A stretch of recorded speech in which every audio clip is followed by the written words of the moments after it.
and talk to you. So you're up. Yes. Like I say, if you got questions, ask him. Otherwise, he'll explain what goes on back here. You can step down here if you'd like. Just watch the big step right there.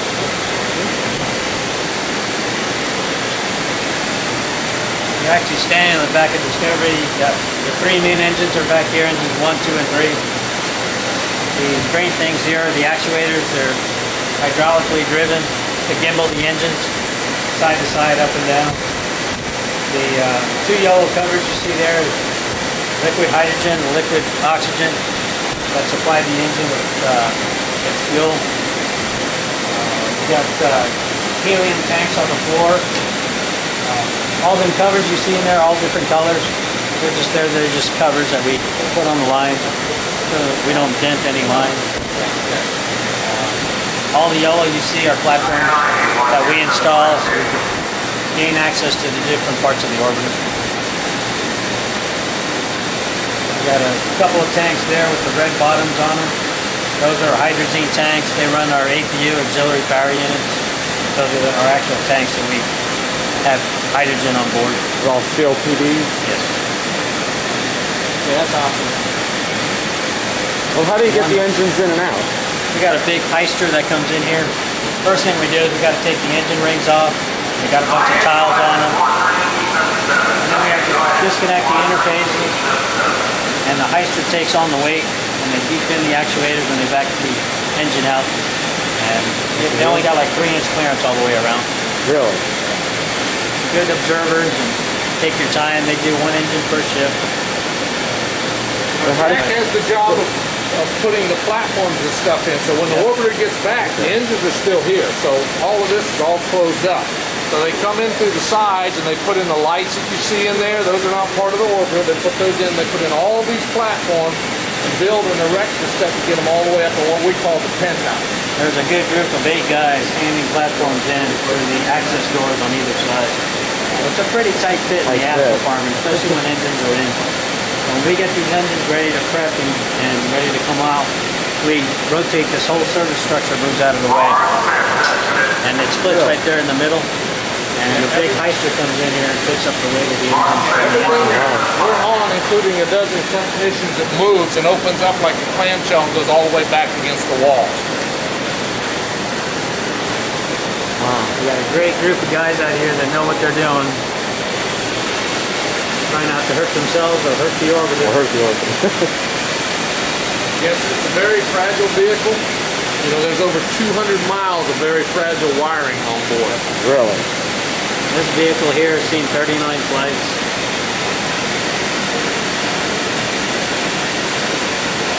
It's one great, awesome flying machine. Yeah, that's quite a view right there. You Yeah. don't get to see that. We call this the business end back here. Get the astronauts up and bring them home to their families. So what's going to happen to the engines down? Oh, we take them across the street. They got an engine shop across the street. They're perfectly good engines. Hopefully something in the future, maybe we can reuse them. Yeah, they still have more life left in the engine. So the engines we'll put in here. Those engines have record success.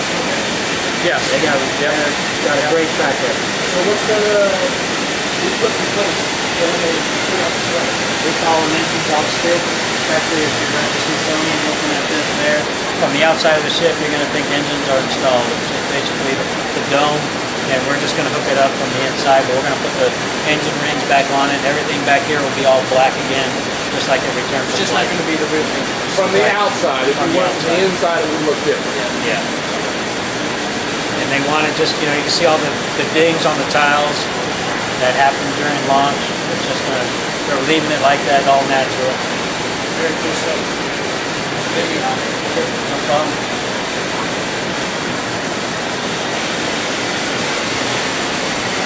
You guys feel fun already? No, we can't. We're ready to do it. Yeah. I'm glad you guys came with the business. Yeah. Sure, no problem.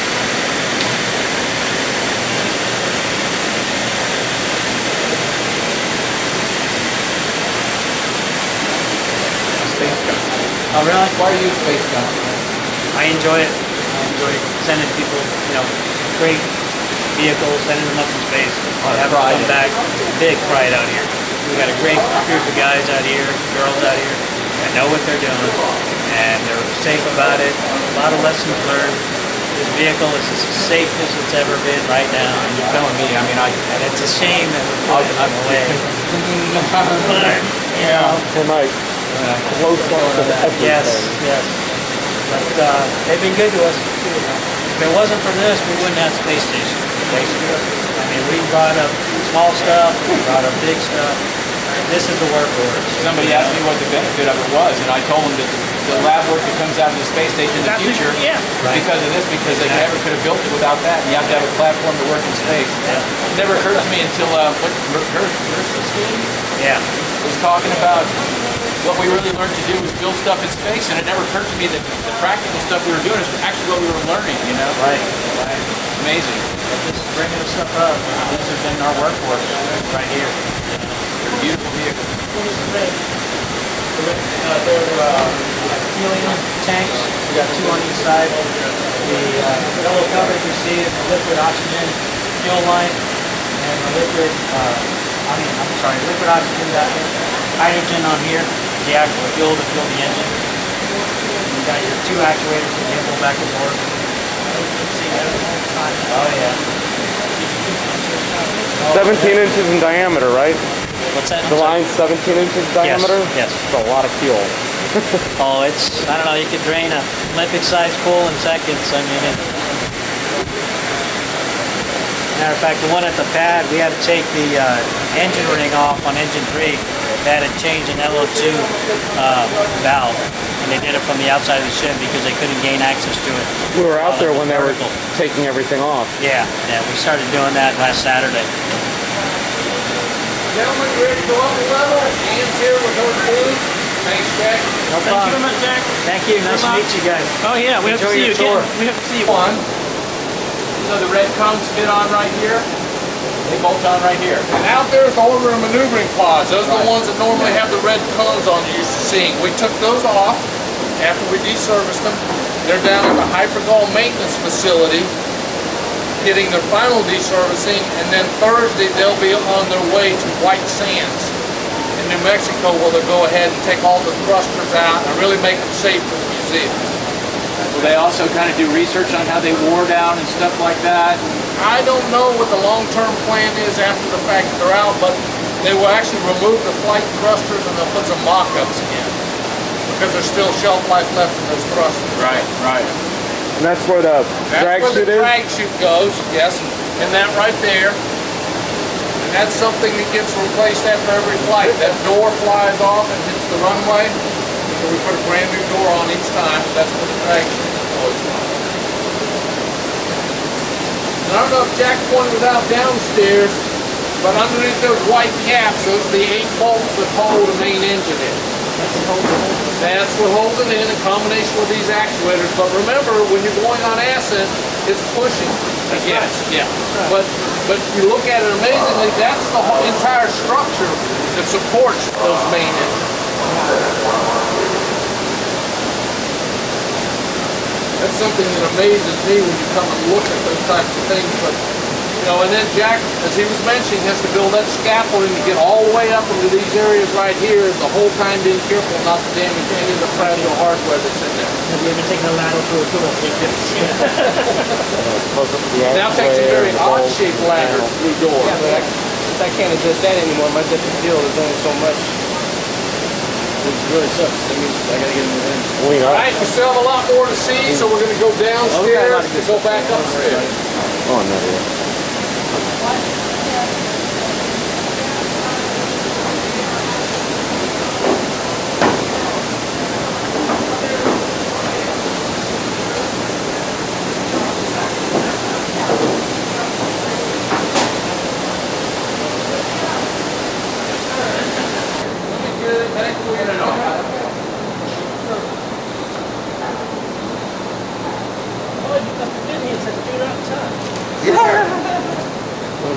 The fueling just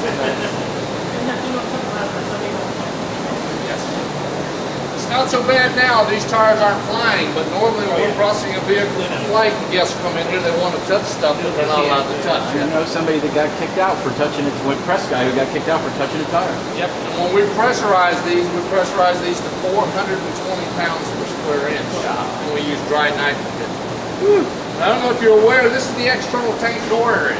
When we're mated to the rest of the shuttle, where we're standing right now is where the external tank is. So that large line that has the plastic film, that's where the liquid oxygen flows up to the 3 main engines. And on the other side is the fuel. So these doors are actually in their flight configuration. They're open on ascent. Okay. The other doors are closed. Okay. This is where it attaches, right there in that thing that looks like an upside down salad bowl that we call the salad bowl. There's 2 nuts up there that attach, and then up front there's 1 bolt. That's all that holds this orbiter on to the external tank and the boosters. 8.5 minutes into flight, that tank's empty. That front bolt blows, the 2 nuts back here, and then it separates. And then the commander films it. Now that rectangular area is where there'll be cameras installed. They actually film it as the external tanks are going away, looking for any missing foam in that. Then he gives a command, these latches rotate, and these doors will close, and then you're ready at the end of the mission to come home. It's really important that those doors close. Just a bit. And we left them the same. They're slightly discolored from the heat of ascent. See all that? That's normally a nice light green color, but it's got like a tea stain on it from the heat of ascent.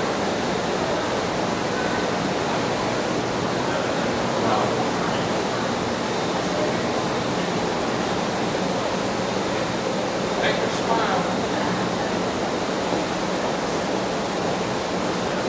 This was supporting the vehicle. 2 larger jets in front supporting the sides, and these support the aft of this 200,000-pound vehicle supporting the forward.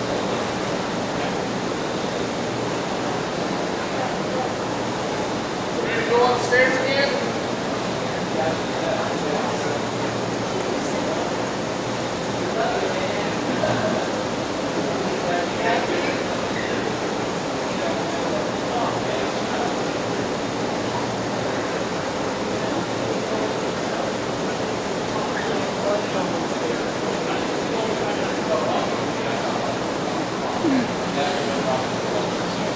The curvature of the wing in that, I want to bring you here because underneath these covers, this is the reinforced carbon. This is what sees the most heat. If you get down here, you can get a picture of it, but we don't. What's the heat getting like over here? 3,000 degrees on that. Don't touch.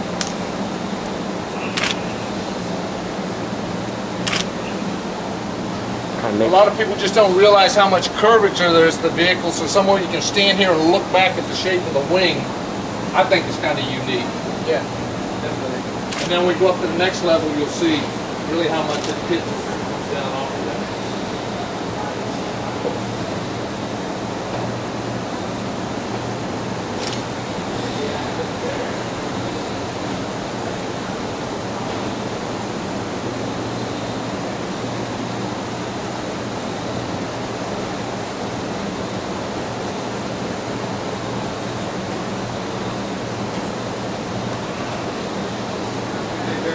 Hey, questions and talk to you, so you're up.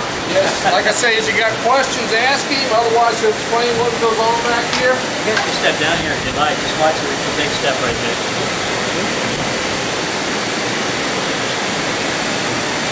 You're actually standing on the back of Discovery. You got the 3 main engines are back here, engines 1, 2, and 3. The green things here are the actuators. They're hydraulically driven to gimbal the engines side to side, up and down. We've got a couple of tanks there with the red bottoms on them. Those are hydrazine tanks. They run our APU, auxiliary power units. Those are our actual tanks that we have hydrogen on board. They're all CLPDs? Yes. Yeah, that's awesome. Well, how do you get the engines in and out? We got a big heister that comes in here. First thing we do is we got to take the engine rings off. We got a bunch of tiles on them. And then we have to the 2 yellow covers you see there is liquid hydrogen and liquid oxygen that supply the engine with fuel. We've got helium tanks on the floor. All them covers you see in there, all different colors. They're just there. They're just covers that we put on the line so that we don't dent any line. All the yellow you see are platforms that we install so we can gain access to the different parts of the orbit. Goes in, they put in all these platforms and build and erect the stuff to get them all the way up to what we call the penthouse. There's a good group of 8 guys handing platforms in through the access doors on either side. It's a pretty tight fit in the aft department, especially when engines are in. When we get these engines ready to prep and ready to come out, we rotate this whole service structure, moves out of the way. And it splits right there in the middle. And the big heister comes in here and picks up the weight of the engine. We're on disconnect the interfaces, and the heister takes on the weight, and they deep in the actuators when they back the engine out. And they only got like 3-inch clearance all the way around. Really? Good observers, and take your time. They do 1 engine per shift. Jack has the job of putting the platforms and stuff in, so when the orbiter gets back, the engines are still here. So all of this is all closed up. So they come in through the sides and they put in the lights that you see in there. Those are not part of the orbiter. They put